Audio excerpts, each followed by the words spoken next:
Hello class 9 learning with a প্রিয়ার আজকের আয়োজনে তোমাদেরকে স্বাগত জানাচ্ছি। আমাদের আজকের আলোচনার বিষয় হচ্ছে তোমাদের ইউনিট 2 এর লেসন 2.3.3 এবং পেজ নং হচ্ছে 23 এবং 24। তো আজকের আলোচনায় জন কিটসের একটা রিনাউড কবিতা সম্পর্কে আমরা জানবো এবং সেই কবিতাটার নাম হচ্ছে অন দ্য গ্রাসহপার অ্যান্ড ক্রিকেট। তো মূল কবিতাটা পড়ার আগে আমরা জন কিটস সম্পর্কে যে ছোট্ট নোটটা দেওয়া আছে সেটা সম্পর্কে আগে একটু জানব, তারপর হচ্ছে আমরা কবিতাটা পড়ব। তো এখানে লেখা আছে যে John Keats 1795 to 1821 was a celebrated English romantic poet known for his poetry and tragic life। অর্থাৎ জন কিটস যিনি কিনা 1795 সালে জন্মগ্রহণ করেছেন এবং 1821 সালে মৃত্যুবরণ করেছেন। এই জন কিটস হচ্ছে একজন বিখ্যাত ইংরেজ রোমান্টিক কবি, যিনি কিনা তার কবিতা এবং তার যে মর্মান্তিক জীবন ছিল তার জন্য সুপরিচিত ছিল। His poems are renowned for their sensual imagery and exploration of beauty and morality। তার কবিতাগুলো সুপরিচিত ছিল ইন্দ্রিয়গ্রাহ্য যে চিত্র তার জন্য এবং সৌন্দর্য ও মৃত্যুর যে অন্বেষণ তিনি কবিতায় ঘটিয়েছেন তার জন্য সুপরিচিত ছিল। অর্থাৎ তার কবিতাগুলো মূলত কয়েকটা কারণে সুপরিচিত ছিল। তার মধ্যে একটা হচ্ছে সেন্সুয়াল ইমাজারি অর্থাৎ ইন্দ্রিয়গ্রাহ্য চিত্র, আর আরেকটা হচ্ছে বিউটি অ্যান্ড মোরালিটি অর্থাৎ সৌন্দর্য এবং মৃত্যু নিয়ে কবির যে অন্বেষণের চেষ্টা ছিল। এই দুটো কারণে তার কবিতাগুলো সুপরিচিত ছিল। ডিউ টু টিউবারকিউলোসিস অর্থাৎ যক্ষা রোগের কারণে this celebrated poet died at the age of 25। এই বিখ্যাত কবি মাত্র 25 বছর বয়সে মৃত্যুবরণ করেন। হিজ আনটাইমলি ডেথ তার অকাল মৃত্যু রোবড লিটারেচার, রোবড মানে হচ্ছে ছিনিয়ে নেওয়া অর্থাৎ ডাকাতি করা। এখানে আমরা ডাকাতি করা বলবো না, আমরা বলবো ছিনিয়ে নেওয়া। তো তার অকাল মৃত্যু সাহিত্য থেকে কি ছিনিয়ে নিয়েছে সেটা সম্পর্কে বলছে এখানে যে his untimely death robbed literature of a gifted poet whose work continues to captivate readers world wide.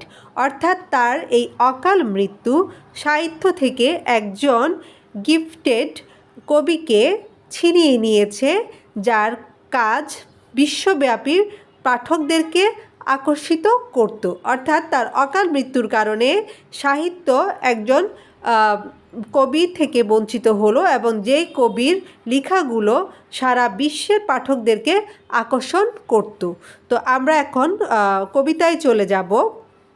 আর এখানে যে ইম্পর্ট্যান্ট ওয়ার্ড মিনিংগুলো রয়েছে সেগুলো তো আমি আরেকবার বলছি যে ট্র্যাজিক লাইফ মানে হচ্ছে মর্মান্তিক জীবন, রিনাউড মানে হচ্ছে সুপরিচিত, সেন্সুয়াল ইমাজারি মানে হচ্ছে ইন্দ্রিয়গ্রাহ্য চিত্র, এক্সপ্লোরেশন মানে হচ্ছে উন্মেষ করা বা অন্বেষণ করা, মর্টালিটি মানে হচ্ছে মৃত্যু, ডিউ টু মানে হচ্ছে কারণে, টিউবারকিউলোসিস যক্ষা, আর আনটাইমলি মানে হচ্ছে অকাল, রোবড মানে হচ্ছে ছিনিয়ে নেওয়া বা ডাকাতি করা, এখানে ছিনিয়ে নেওয়া বলবো আমরা, ক্যাপটিভেট মানে হচ্ছে আকর্ষণ করা, আর ওয়ার্ল্ড ওয়াইড মানে হচ্ছে বিশ্বব্যাপী।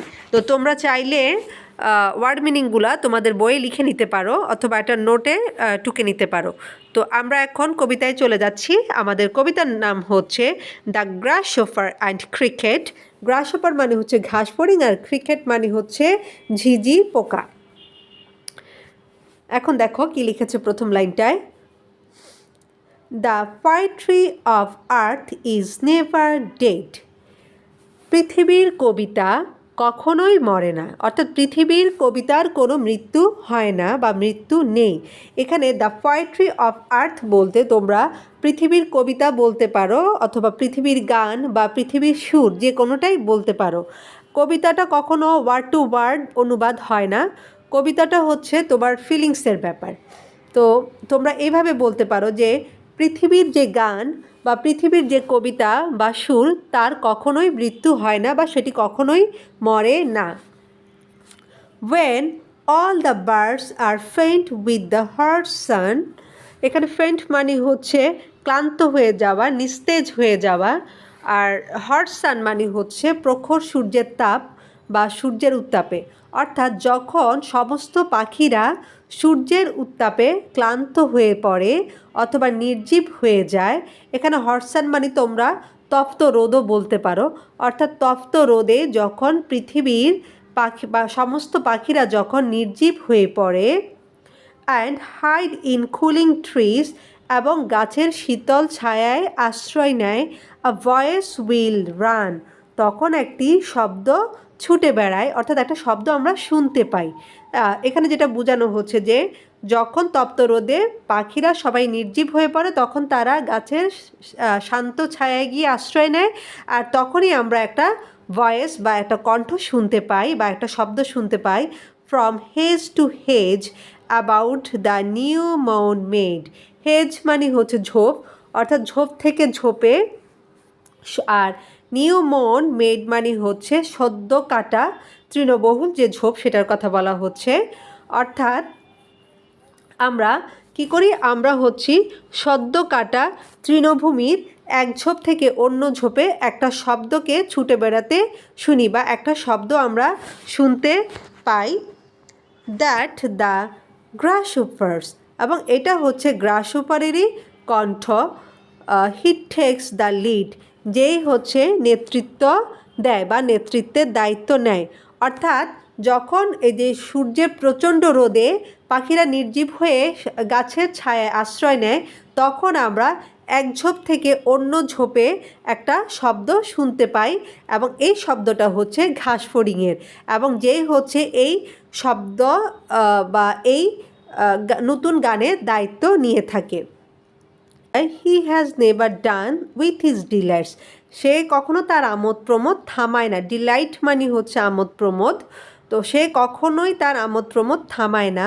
For when tired out with fun, যখন সে আমোদ প্রমোদ করতে করতে ক্লান্ত হয়ে পড়ে, অর্থাৎ মজা করতে করতে বা ফুর্তি করতে করতে সে ক্লান্ত হয়ে পড়ে, he rest at ease beneath some pleasant weed. Weed মানে হচ্ছে আগাছা, ব্যানিথ মানে হচ্ছে নিচে। তো যখন সে ক্লান্ত হয়ে পড়ে তখন সে কোনো শান্ত আগাছার তলে গিয়ে আশ্রয় গ্রহণ করে বা আশ্রয় নেয়। The poetry of earth is changing never, অর্থাৎ পৃথিবীর যে কবিতা, অর্থাৎ পৃথিবীর যে সুর, তার কোনো অন্ত নেই বা তার কোনো শেষ নেই। On a loan winter evening, একাকী কোনো শীতের সন্ধ্যায়। উইন্টার ইভিনিং মানে হচ্ছে শীতের সন্ধ্যা, আর লোন মানে হচ্ছে একাকী। তো একাকী কোনো এক শীতের সন্ধ্যায়, when the frost has wrought a silence, যখন কি হয়, তুষারপাত পড়ে, যখন তুষারপাত পড়ে, হ্যাজ রট আ সাইলেন্স, তখন কি করে, নিস্তব্ধতা নিয়ে আসে। তো অর্থাৎ একাকী শীতের কোনো সন্ধ্যায় যখন তুষারপাত পড়ে তখন প্রকৃতিতে কি নেমে আসে, প্রকৃতিতে হচ্ছে নিস্তব্ধতা নেমে আসে।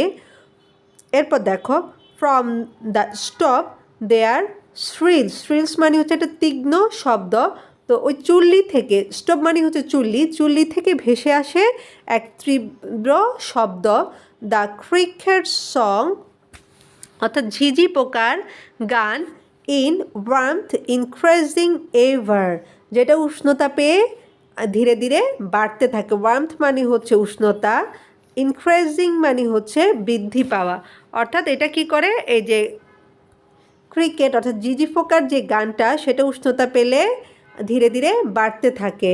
And seems to one in drowsiness half lost, এবং মনে হয় কি কোনো এক আধা ঘুমন্ত লোক বা অবচেতন আর কি, আমরা যেটাকে বলি যে হালকা ঘুমে বা তন্দ্রাচ্ছন্ন কোনো ব্যক্তি, তোমরা এখানে তন্দ্রাচ্ছন্ন বলতে পারো, অবচেতন বলতে পারো, বা ঘুমন্ত অর্ধঘুমন্ত ব্যক্তিও বলতে পারো। হ্যাঁ, and seems to one in drowsiness half lost, এবং আমাদের কাছে মনে হয় কি কোনো একজন ঘুমন্ত লোক এই ঝিঝি পোকার গানটা শুনছে, অথবা কোনো একটা ব্যক্তি অবচেতন মনে এই ঝিঝি পোকার গানে নিজেকে হারিয়ে দিচ্ছে। The grasshopper's among some grassy hills, এবং যেখানে কি করছে? ঘাস ফড়িংগুলো ঘাসযুক্ত পাহাড়ে ঘুরে বেড়াচ্ছে। অর্থাৎ এই যে ঝিঝি পোকার গান আমরা শুনতে পাচ্ছি, সেটা হচ্ছে গ্রীষ্মের উষ্ণতা পেয়ে ধীরে ধীরে বাড়ছে এবং মনে হচ্ছে যে আধা ঘুমন্ত লোক, মানে একজন আধা ঘুমন্ত লোক বা অবচেতন মনে একটা লোকের কাছে মনে হচ্ছে যে ঘাস ফড়িংগুলো ঘাসযুক্ত পাহাড়ে ঘুরে বেড়াচ্ছে। এই হচ্ছে জন কিটসের একটা চমৎকার কবিতা। তো এই কবিতায় আসলে মূলত তোমাদেরকে যেটা বোঝানো হয়েছে সেটা হচ্ছে যে প্রকৃতির বা সৃষ্টির যে একটা স্থায়িত্ব রয়েছে সেই সম্পর্কে তো আলোকপাত করেছে। অর্থাৎ দেখো, পৃথিবীতে প্রকৃতির যে একটা নিজস্ব বৈচিত্র্য রয়েছে, একটা নিজস্ব ছন্দ সুর রয়েছে, সেটা কিন্তু কখনোই থেমে যায় না, সেটা কিন্তু পর্যায়ক্রমে চলতে থাকে। অর্থাৎ পৃথিবীর সকল ঋতু কিন্তু আবর্তনশীল, এক ঋতুর পর কিন্তু আরেক ঋতু আসে এবং প্রতিটা ঋতুর কিন্তু আলাদা একটা বৈশিষ্ট্য রয়েছে এবং এই বৈশিষ্ট্যগুলো কিন্তু কখনো থেমে থাকে না।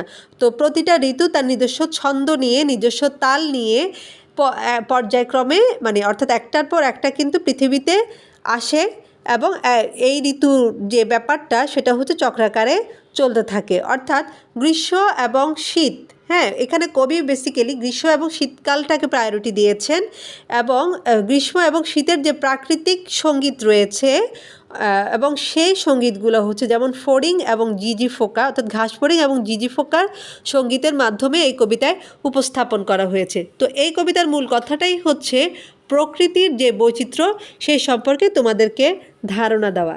তো আজকে হচ্ছে এ পর্যন্ত। তো তোমাদের আজকের আলোচনা কেমন লেগেছে সেটা একটু কমেন্টে কাইন্ডলি জানাবে। আমি পরবর্তীতে তোমাদের ইউনিট 2-এর 2.3.3 নিয়ে আলোচনা করব। তো সে পর্যন্ত তোমরা প্রত্যেকে ভালো থাকো এবং সুস্থ থাকো। আল্লাহ হাফিজ।